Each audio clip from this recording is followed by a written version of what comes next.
जय हिंद साथियों, आप सभी का स्वागत है। उम्मीद करता हूँ कि आप सभी अच्छे होंगे। मित्रों, आज की महत्वपूर्ण प्रश्नोत्तरी एनटीए नेट जेआरएफ जून 2025 के लिए है। आज की यह क्लास हिंदी भाषा और विकास पर है। अब सेशन की शुरुआत करते हैं प्रश्न संख्या 1 से। निम्नलिखित में तत्सम शब्द है: आग, बयार, पंख, अक्षर। यह नेट सितंबर 2022 का प्रश्न है। आपको बताना है तत्सम शब्द कौन सा है। तत्सम शब्द है अक्षर।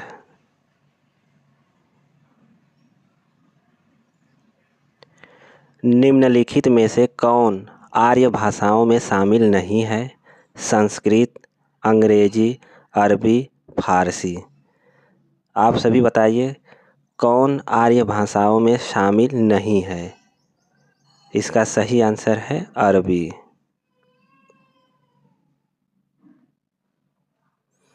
प्रश्न 3, निम्नलिखित में से आर्य भाषाओं में शामिल नहीं है? यूनानी, लैटिन, प्राकृत, तुर्की। आर्य भाषाओं में कौन शामिल नहीं है? इसका राइट आंसर है तुर्की। प्रश्न संख्या 4, निम्नलिखित में तत्सम शब्द नहीं है? आज्ञा, राय, सर्व, स्वामी। आपको बताना है कि कौन सा तत्सम शब्द नहीं है। तत्सम शब्द नहीं है राय। प्रश्न संख्या 5, भाषा के रूप में अवधि का प्रथम प्रयोग किस रचना में मिलता है? खालिक बारी, उक्ति व्यक्ति प्रकरण, चंदायन, मृगावती। भाषा के रूप में अवधि का प्रथम प्रयोग किस रचना में मिलता है? तो इसका राइट आंसर है खालिक बारी में। प्रश्न 6, प्रथम राजभाषा आयोग की स्थापना कब की गई? 7 जून 1951, 8 जून 1953, 9 जून 1954, 7 जून 1955। आप सभी बताइए प्रथम राजभाषा आयोग की स्थापना कब की गई? प्रथम राजभाषा आयोग की स्थापना 7 जून 1955 ईस्वी में की गई। मित्रों, इस प्रश्नोत्तरी में जितने भी प्रश्न शामिल किए गए हैं सभी परीक्षा में आए हुए हैं, जो आगामी परीक्षा के लिए भी महत्वपूर्ण है। अब देखते हैं प्रश्न संख्या 7।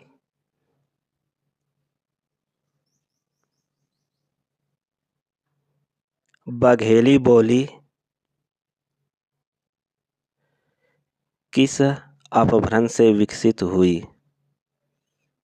शौरसेनी, मागधी, अर्धमागधी, ब्राह्मण। आप सभी बताइए बघेली बोली किस अपभ्रंश से विकसित हुई है? बघेली किस अपभ्रंश से विकसित हुई है? तो राइट आंसर है अर्धमागधी।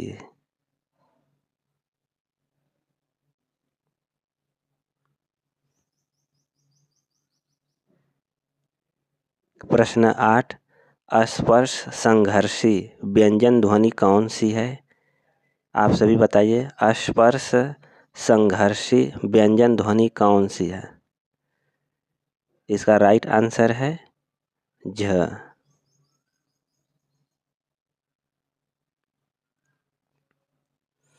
प्रश्न संख्या 9, स्वर ध्वनि के संबंध में निम्नलिखित तथ्यों पर विचार कीजिए। स्वरों का स्वतंत्र उच्चारण नहीं किया जा सकता। उच्चारण की दृष्टि से मूल स्वर 10 हैं। स्वर ध्वनि के उच्चारण में हवा अबाध गति से मुख विवर से निकलती है। सभी स्वर आक्षरिक नहीं होते। मात्रा के आधार पर स्वर 2 प्रकार के होते हैं, ह्रस्व और दीर्घ। नीचे दिए गए विकल्पों में से सही उत्तर का चयन कीजिए।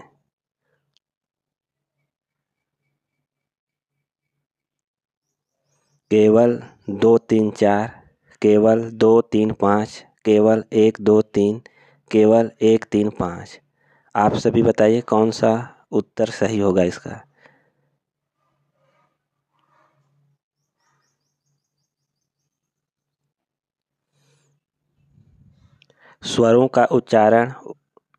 स्वरों का स्वतंत्र उच्चारण नहीं किया जा सकता है।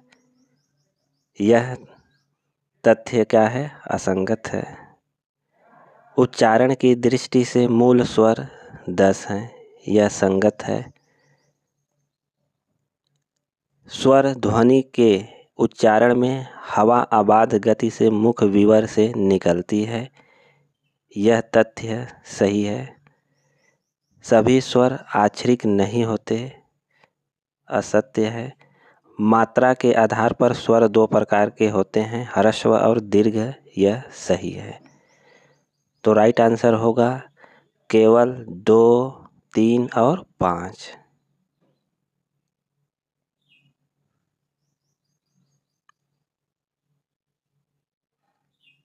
प्रश्न 10 क्रिया के संबंध में निम्नलिखित तथ्य है।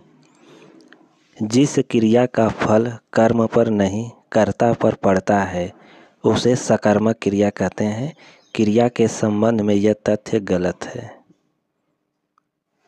जो क्रियाएं वाक्य के अंत में रहकर वाक्य को समाप्त करती हैं वे समापिका क्रियाएं कहलाती है। क्रिया के संबंध में यह तथ्य सत्य है। जिस शब्द के प्रयोग द्वारा किसी वस्तु के विषय में विधान किया जाता है उसे क्रिया कहते हैं। यह तथ्य सत्य है। अकर्मक क्रिया में किसी कर्म का होना अनिवार्य है। यह भी असत्य है। क्रिया के मूल अंश को धातु कहते हैं। क्रिया के संबंध में यह तथ्य सत्य है। तो राइट आंसर है विकल्प सी, केवल 2 3 और 5।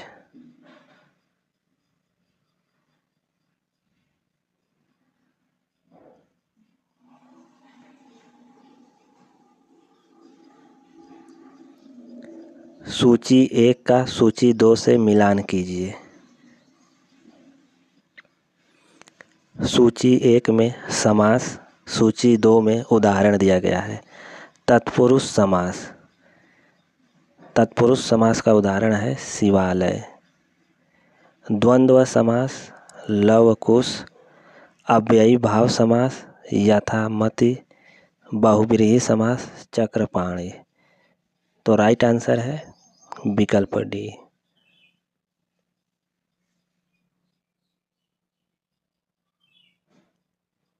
प्रश्न 12 देवनागरी लिपि के मानकीकरण के प्रयासों को पहले से बाद के क्रम में लगाइए।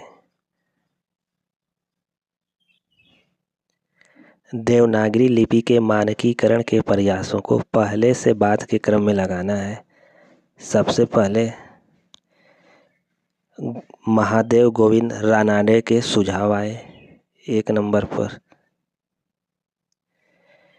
इसके बाद महाराष्ट्र साहित्य परिषद पुणे द्वारा गठित लिपि सुधार समिति बनी। काका कालेलकर की अध्यक्षता में गठित सुधार समिति, यह 3 नंबर पर। आचार्य नरेंद्र देव की अध्यक्षता में गठित परिषद। डॉक्टर राधाकृष्ण की अध्यक्षता में गठित परिषद। तो इसका राइट आंसर है विकल्प बी।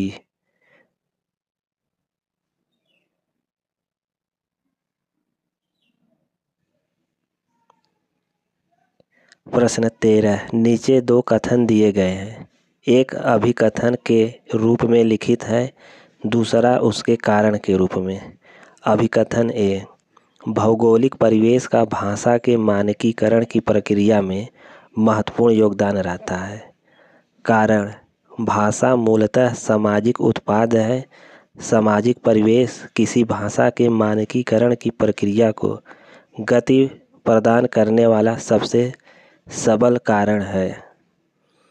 उपर्युक्त कथन के आलोक में नीचे दिए गए विकल्पों में से सबसे उपयुक्त उत्तर का चयन कीजिए।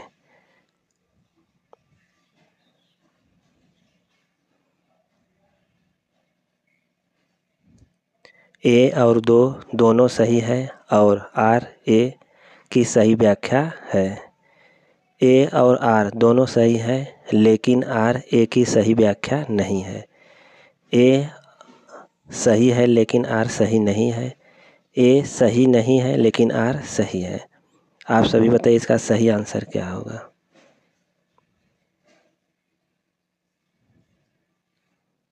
इसका सही आंसर है विकल्प ए और आर दोनों सही है और आर ए की सही व्याख्या है।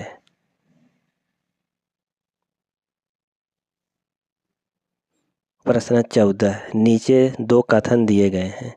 कथन ए बघेली बोली के अन्य दो नाम लरिया और खलटाई भी है। कथन 2 डॉक्टर उदय नारायण तिवारी के अनुसार अवधी बघेली और छत्तीसगढ़ी में बहुत कम अंतर है। उपर्युक्त कथन के आलोक में नीचे दिए गए विकल्पों में से सही उत्तर का चयन करना है। आप सभी बताइए सही उत्तर क्या होगा।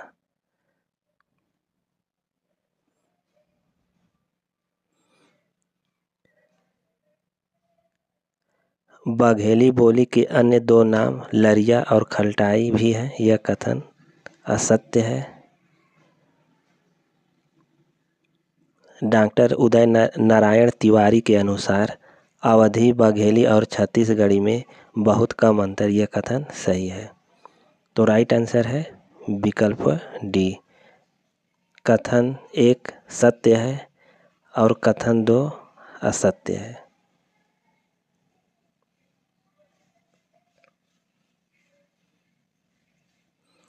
देवनागरी लिपि का विकास क्रम क्या है। आप सभी बताइए देवनागरी लिपि का विकास क्रम क्या है। इसका राइट आंसर है ब्राह्मी लिपि, गुप्त लिपि, कुटिल लिपि, देवनागरी लिपि। प्रश्न 16 हिंदी में अनुनासिक व्यंजन की संख्या कितनी है। 3, 4, 5 या 6। यह बताना है अनुनासिक व्यंजन की संख्या कितनी है। हिंदी में अनुनासिक व्यंजन की संख्या कितनी है। तो राइट आंसर है 5। प्रश्न 17 गोविंद वल्लभ पंत की अध्यक्षता में संयुक्त संसदीय राजभाषा समिति का गठन कब किया गया था। 1951, 1953, 1955, 1957। गोविंद वल्लभ पंत की अध्यक्षता में संयुक्त संसदीय राजभाषा समिति का गठन 1957 ईस्वी में किया गया। बुंदेली बोली की उपबोलियां कौन सी हैं। यह आपको बताना है बुंदेली बोली की उपबोलियां कौन सी हैं। तो राइट आंसर है भदौरी, बनाफरी, खटोला। यह बुंदेली बोली की उपबोलियां हैं।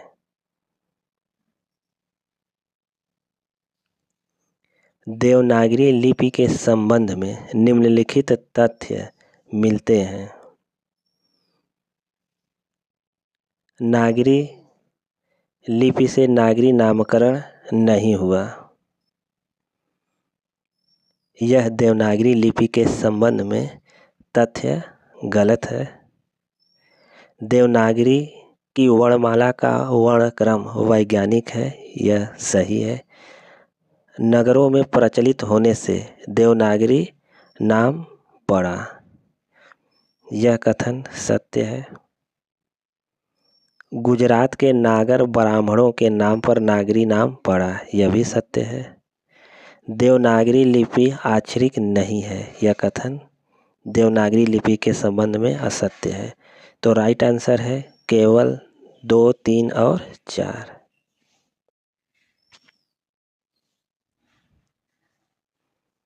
प्रश्न 20। अवधि और ब्रज निम्नलिखित वैषम्य मिलता है।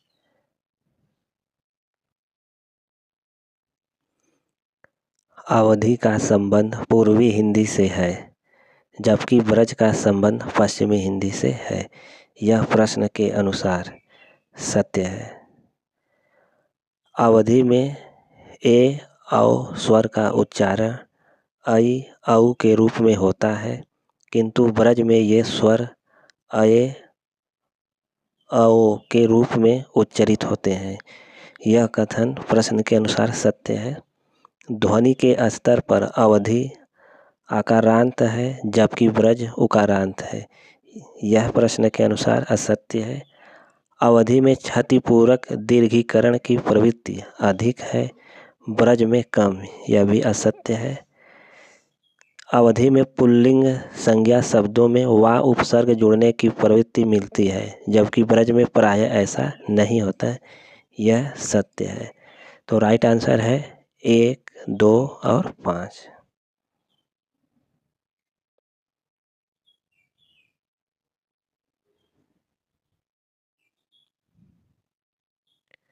सूची 1 को सूची 2 से सुमेलित कीजिए। तालव्य। तालव्य ध्वनि है च, छ, ज, झ। मूर्धन्य ध्वनि ट, ठ, ड, ढ, ड़। कंठ्य ध्वनि क, ख, ग, घ। वर्ष है ल, श, न्य और न। तो इसका राइट आंसर है विकल्प डी। नीचे 2 कथन दिए गए हैं। कथन 1। जिस भाषा के माध्यम से राष्ट्र की अधिकांश जनता विचार विनिमय करती है, वही राष्ट्रभाषा होती है। कथन 2। किसी राष्ट्र में सभी प्रचलित भाषाएं राष्ट्रभाषाएं होती हैं, किंतु जो भाषा संपूर्ण देश की धार्मिक, सांस्कृतिक एवं राजनैतिक परंपराओं को धारण करने में सक्षम होती है, वह भाषा राष्ट्रभाषा के पद पर प्रतिष्ठित होती है। उपर्युक्त कथनों के आलोक में निम्नलिखित विकल्पों में से सही उत्तर चुनें।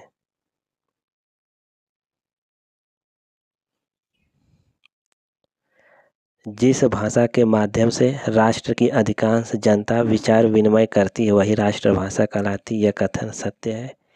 किसी राष्ट्र में सभी प्रचलित भाषाएं राष्ट्रभाषाएं होती हैं, किंतु जो भाषा संपूर्ण देश की धार्मिक, सांस्कृतिक एवं राजनैतिक परंपराओं को धारण करने में सक्षम होती है, वह भाषा राष्ट्रभाषा के पद पर प्रतिष्ठित होती है। यह भी कथन सत्य है। तो राइट आंसर है कथन 1 और 2 दोनों सत्य हैं। प्रश्न 23। नीचे 2 कथन दिए गए हैं। गिरिधर बहुव्रीहि समास का उदाहरण है। रामकृष्ण तत्पुरुष समास का उदाहरण है।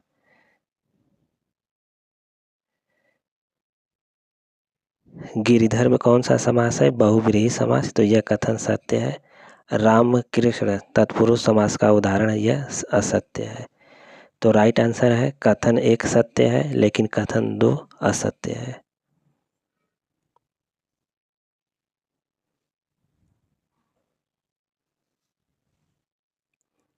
देवनागरी लिपि के संबंध में निम्नलिखित बातें उपयुक्त हैं।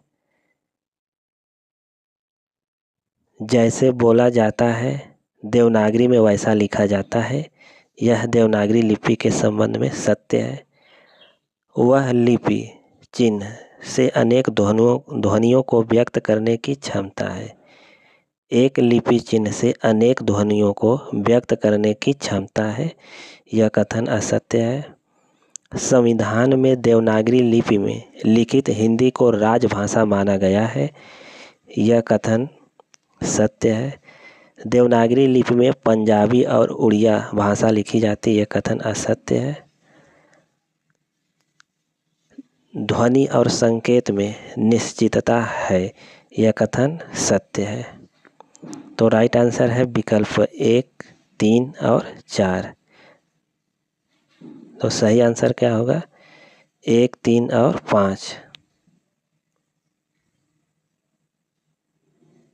प्रश्न 25, निम्नलिखित में से अविकारी शब्द है? संज्ञा, क्रिया विशेषण या क्रिया विशेषण? आप सभी बताइए अविकारी शब्द कौन सा है इसमें? अविकारी शब्द है क्रिया विशेषण। प्रश्न 26, स्वनिम के संबंध में उपयुक्त कथन है? आपको बताना है स्वनिम के संबंध में उपयुक्त कथन कौन सा है? वाक्य में शब्दों के संबंध निर्धारित करते हैं, यह उपयुक्त कथन नहीं है। इसका संबंध मौखिक भाषा से है, यह कथन सत्य है। सार्थकता की दृष्टि से शब्द लघुत्तम इकाई है, यह कथन असत्य है। यह उच्चरित भाषा की लघुत्तम इकाई है, कथन सत्य है। इसका ज्ञान भाषा के शुद्ध उच्चारण को जानने में सहायक है, यह भी कथन सत्य है। तो राइट आंसर है केवल 2, 4 और 5।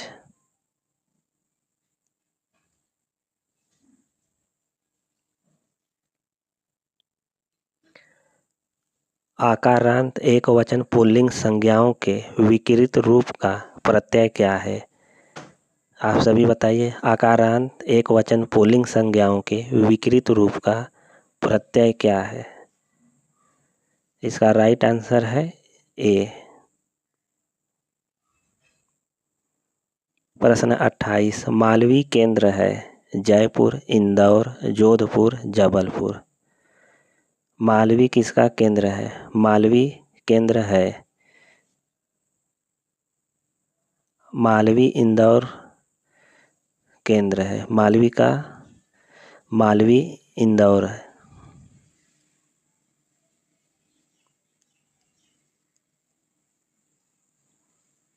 सूची 1 का सूची 2 से मिलान कीजिए। महाप्राण ध्वनि,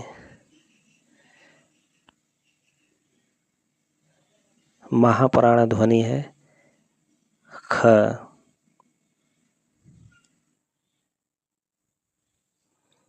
घोष ध्वनि, घोष ध्वनि है ज। पार्श्विक व्यंजन, पार्श्विक व्यंजन है ल।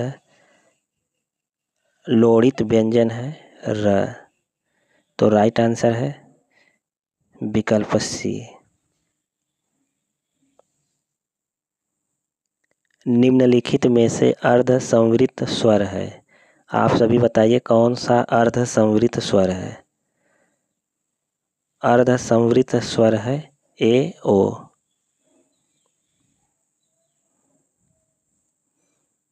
उपयुक्त कथन का चयन कीजिए। स्वरों का स्वतंत्र उच्चारण नहीं किया जा सकता, यह कथन असत्य है। स्वनिम के 2 भेद होते हैं, खंड्य और खंडेतर, यह कथन सत्य है।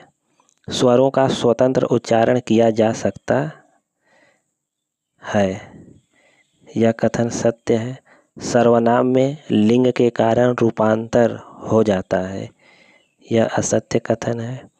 उत्पत्ति या विकास की दृष्टि से शब्दों के 4 भेद, यह भी कथ्य सत्य है। तो राइट आंसर है विकल्प 2, 3 और 5, केवल 2, 3 और 5। भाषा के संबंध में निम्नलिखित कथनों पर विचार करें। मानव भाषा में भूमिकाओं की परस्पर परिवर्तनीयता होती है, यह कथन असत्य है।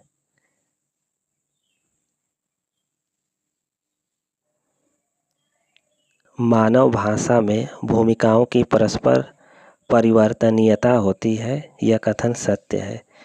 विविधता मानव भाषा का अभिलक्षण नहीं है, यह कथन असत्य है।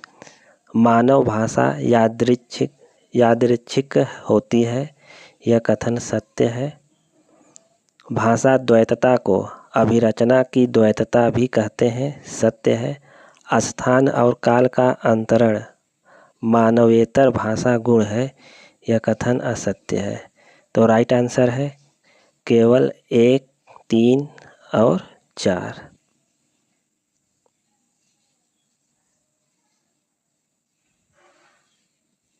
संसार की कोई लिपि यदि सर्वाधिक पूर्ण है तो वह एकमात्र देवनागरी है, यह कथन किसका है?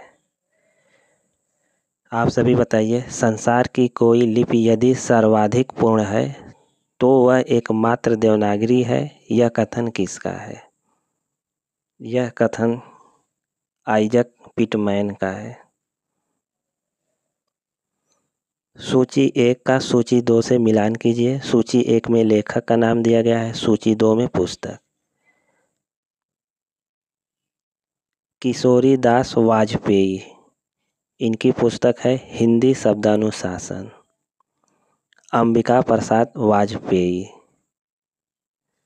इनकी पुस्तक का नाम है हिंदी कौमुदी।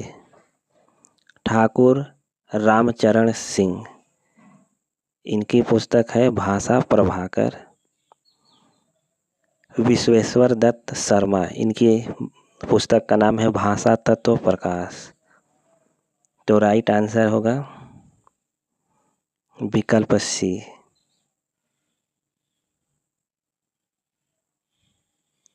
राष्ट्रभाषा हिंदी समस्याएं और समाधान पुस्तक के लेखक कौन हैं?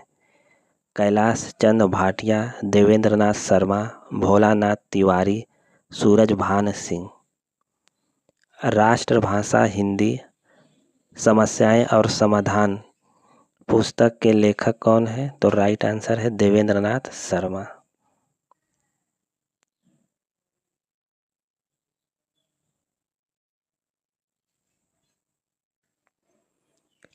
निम्नलिखित में से मूर्धन्य ध्वनियाँ कौन सी है? आपको बताना है मूर्धन्य ध्वनि कौन सी है। मूर्धन्य ध्वनि है ट, ड और ठ। तो राइट आंसर है विकल्प बी।